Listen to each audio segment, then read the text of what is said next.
Today I will show you a comedy, drama film from 2010, titled Hello Ghost. Spoilers ahead. After remembering how lonely he's been since he was in the orphanage, Sang-man takes a bunch of pills intending to end it all. At that moment, the telephone starts to ring, and for some reason, the jar he had grabbed has no water in it, so he has no choice but to spit the pills to pick up the call. It's the motel clerk reminding Sang-man his time with the room is over, but he can stay if he pays again. Sang-man refuses since he shall not be alive soon, so he hangs up, takes the pills again, and swallows them by drinking water straight from the bathroom tap. They take effect soon and Sang-man falls to the floor, only to be found by the clerk, who applies chest compressions and makes him spit the pills out. Next, Sang-man tries jumping off the river, but this time he's saved by the police. He does see a white light though, and when he wakes up, he finds himself in the hospital. As soon as he sits up on the bed, a strange smoking man appears sitting next to him, but when a nurse comes to take the cigarette away, she takes it off Sang-man's hand instead. Afterward, he's taken to see a psychiatrist, but the nurses can't see the smoking man next to him, and neither can't the doctor when he gets there. After telling him he had effectively been dead for a few seconds, the doctor asks him about his imaginary friend, assuming it's just one. But that moment, Sang-man starts to hear crying, so he opens the doctor's cabinet and finds a crying woman there, apologizing over and over. As Sang-man starts to freak out, the doctor calls the nurses to take him away, and to prove that Sang-man is hallucinating, he puts a hand inside the cabinet, but Sang-man just sees it as him touching the crying woman. Sang-man is taken back to his room so he can rest, but in the middle of the night, he wakes up to go to the bathroom. That's when he finds a grandpa crouching on the front desk, blowing papers off to make them fall on the floor so the nurse bends over to pick them up, showing her curves. As soon as Sang-man steps back, grandpa appears next to him with smoking man and crying woman, so he rushes back to his room only to find the three of them floating above him with inflated heads. He finally understands that these people are ghosts, but when he's told they'll be using his body from now on, the shock is too much and Sang-man passes out. The following morning, when the doctor wakes him up, he finds out a fourth kid ghost has joined the group. When he leaves the hospital on the bus, the ghosts follow him there too, but it's hard to talk to them because it makes it look like he's talking to other passengers. After seeing an ad for a shaman, Sang-man decides to visit him, and that's how he learns it's common for people who come back to life to be able to see ghosts. He also learns that he won't be able to die until he gets rid of them. Disappointed, Sang-man walks home with the ghosts hanging on him, and when he makes it to his apartment, he realizes this is the first time he has visitors ever. Sang-man used to watch his health, but now the ghosts begin possessing him to experience some of the pleasures in life. Grandpa makes him drink, smoking man makes him smoke, kid makes him eat junk food, and crying woman makes him go to the residents' meeting, where he cries as well. This new life begins taking a toll on him, and Sang-man often finds himself waking up with diarrhea or a need to throw up. He tries to tell the ghosts to leave him alone, but they don't listen, preferring to watch TV instead. One night, his apartment freezes over because of their chilling presence, and Sang-man burns his finger by trying to touch such ice. He goes to see the shaman again and demands a solution, so the shaman explains to him that if he wants the ghosts to go away, he should help them fulfill their last wishes so they can find closure. When he returns to the apartment, he offers his help, and Grandpa accepts to go first. Meanwhile, at the hospital, Nurse Yun-Soo says goodbye to another dead patient before checking on a sick child called Jungwon by putting her ear on his chest and listening to his heart. Afterward, she goes to the hospital roof, knowing Young-Yo-Hwan, who is both her dad and a patient, spends time there gambling, which isn't allowed. Back in town, Sang-man is trying to fulfill Grandpa's wish to get a camera back by taking him to every shop. None of the cameras he sees is good though, and when Sang-man begins to question him on why, Grandpa tells him he wants a very specific camera and he knows who has it.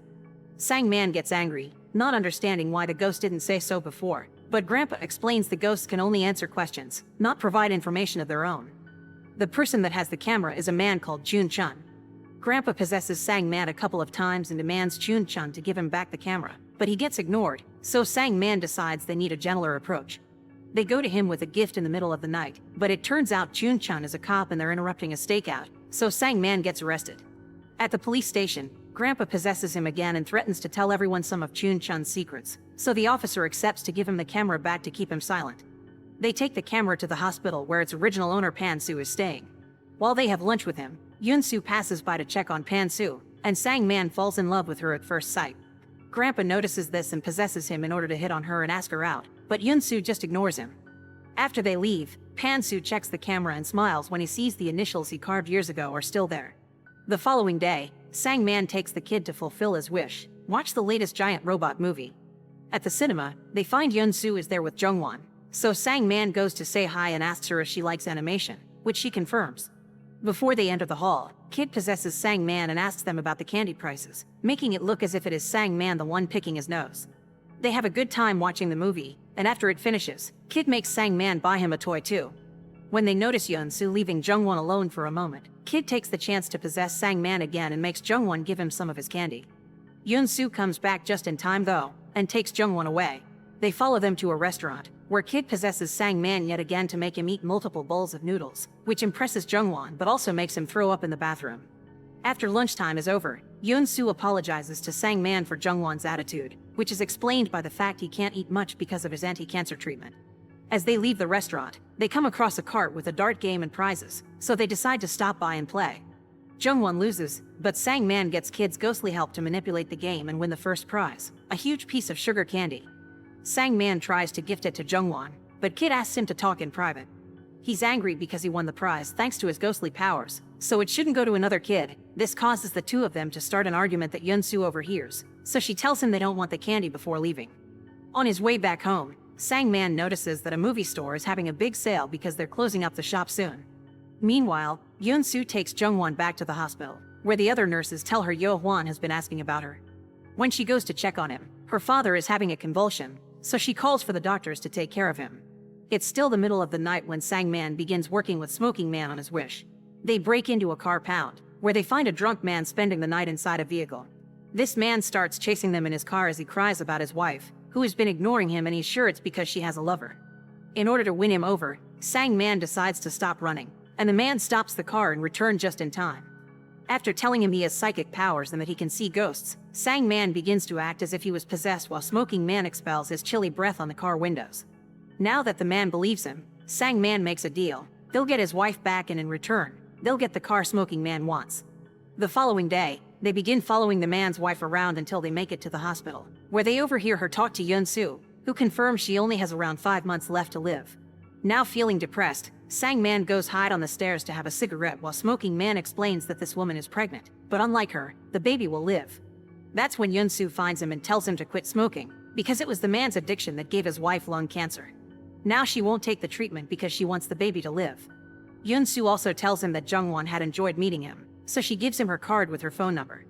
Afterward, Sang Man returns to the car pound and tells the man everything he's learned.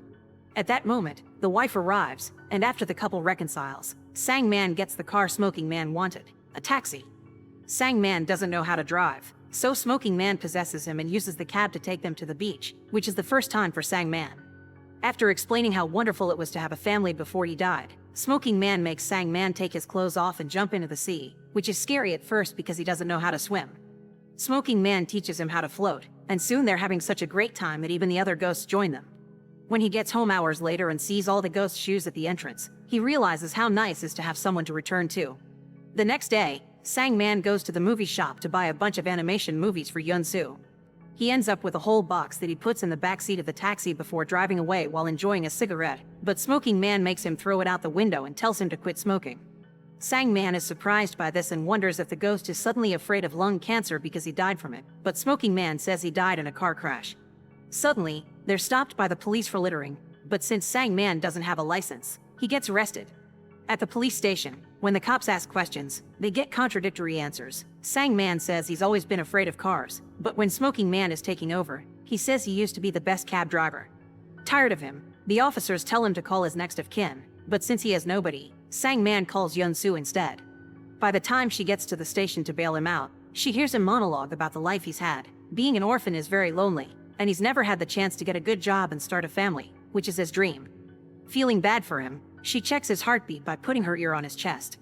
Afterward, she drives the cab while telling him she's the opposite of him. She does have a family, but they're a burden to her. When they arrive at his building, Yeon-soo says goodbye after gifting him some candy so he won't take it from kids, and he takes the chance to gift them all those animation tapes he bought, although he says he just had them around the house. Leaving with a big box in her arms is awkward for her, so Smoking Man convinces Sang Man to take the box and carry it for her to the bus stop. Once she gets on the bus, Sang Man watches her leave, but soon he changes his mind and runs after the vehicle to get in too. Now they're sitting together and Sang Man takes the opportunity to ask why she checked his heart like that earlier. Yeon-soo says it's an old habit and that Sang Man's heart is strong, so he returns the favor and puts his ear on her chest as well. The next day at the hospital, Yeon-soo finds Yo-hwan gambling again. As she takes away their stuff, her dad guesses she's been on a date because of the pretty clothes, but she doesn't answer his questions. Meanwhile, Sang-man hears the final wish he needs to fulfill. Crying woman wants to make dinner for the people she likes, which is only him and the other ghosts, although there's one other person she does want to invite as well. They go to the hospital to talk to Yun-soo, but before he can extend the invitation, they're interrupted by Yo-hwan, who starts making very awkward questions about their relationship, saying he wants to see his daughter getting married before he dies. Yun-soo tells him to go away, and Sang-man points out she shouldn't be rude to her father, but this only makes her angrier. Yun-soo tells him he has an idealized idea of family and he doesn't know how bad they can be, that she has issues with her father he doesn't know about, and that she doesn't want him in her life anymore.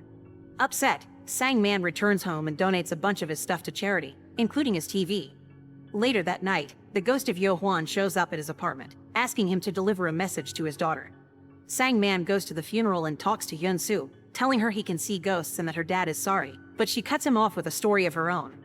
Her mother had been sick when she was a child, and she would check her heartbeat every day. She had to watch her mother die alone because her father wouldn't come back, which causes her not to want anything to do with him, so she doesn't stay to hear the rest of the message. Outside, she receives some comforting words from Pan-soo, who gives her his camera to give back to the person that brought it. Back in his apartment, Sang-man takes crying woman out shopping for groceries. Later in the evening, while they're making dinner, Yun-soo comes by to drop the camera, so Sang-man invites her to have dinner with him. Yun-soo loves the food and tries to make conversation, but each of her questions is answered by a different ghost possessing Sang-man, and this prompts her to ask who is the real him. This question shakes him to his core, so instead, he gives Yun-soo the rest of her father's message. He felt very lucky to have her with him when he died, and he hid a present for her in the hospital at the spot they always met at. Yun-soo realizes he's serious when he says he can see ghosts, but this is too much to wrap her head around because of all the deaths she sees at the hospital every day, so she decides to leave. Upset over losing her and not knowing who he truly is, Sang-man tells the ghost to go away now that all wishes have been fulfilled, then goes to bed. The next morning, he wakes up to find the apartment empty. He goes to the store to buy a bunch of briquettes that he then lights up inside the cab so he can get carbon monoxide poisoning. As he waits for the end to come, he can't stop thinking about Yun-soo, who is now working at the hospital and dealing with shocking news. Jung-won has also died. She goes to the roof to have some fresh air and finds the blanket with the cards his dad used for gambling. But most importantly, there's also a box with a pair of pretty shoes for her. It's the gift Sang-man had mentioned. Around lunchtime, Sang-man shows up with some leftovers from last night to share. They go to have lunch at a bench, where Yun-soo tells him big shocks can sometimes cause amnesia, so Jung-won forgot about his family the day he learned he would die and only remembered them at the very end. She apologizes for last night, but he tells her it's okay. Now that the ghosts are gone, he can be himself. He tells her about his little stunt with briquettes and confesses that thinking about her gave him a reason to keep on living. Afterward, they change to lighter conversation subjects while they eat. Yun-soo praises Sang-man's kimbap for having parsley, which isn't a common combination, and Sang-man explains his mom always said that parsley was good for your health and used it instead of spinach, freezing when he realizes what he just said. A flood of memories suddenly reach his brain and Sang-man is shocked to realize that all the ghosts have been his family. Crying woman was his mom, smoking man was his dad, Kid was his older brother and grandpa was his grandfather. Crying, Sang-man runs away as he begins understanding all the wishes he fulfilled had been his family's way to spend their last moment with him. His mother had always wanted him to escort her around the market, his brother had defended him from candy-stealing bullies and promised him to take him to the movies someday, and his father had organized a beach trip on his newly acquired taxi so Sang-man could see the sea for the first time, an occasion for which his grandfather had taken his neighbor's camera so he could take pictures. On the way to the beach though, the car crashed and the whole family died except for Sang-man, and it was one of the cops at the scene that took the camera when it fell from the car. Like it happened to Jung-won, Sang-man had lost his memories because of the big shock. He returns to the apartment and calls out for the ghosts, who come back and confirm they're his family. Mother apologizes for having left him alone but promises they'll always be there for him and urges him to keep on living. A montage of years of pictures taken alone shows that the ghosts have always been there with him, he just couldn't see them, and they were the ones that made his water disappear the day he tried to swallow all those pills. They also appear on the pictures he takes for his wedding to Yun-soo and the birth of their first baby, and years later, he's shocked to hear his son ask who these people on the photos are. Make sure to subscribe and turn on notifications so you can watch more videos like this. Thanks for watching.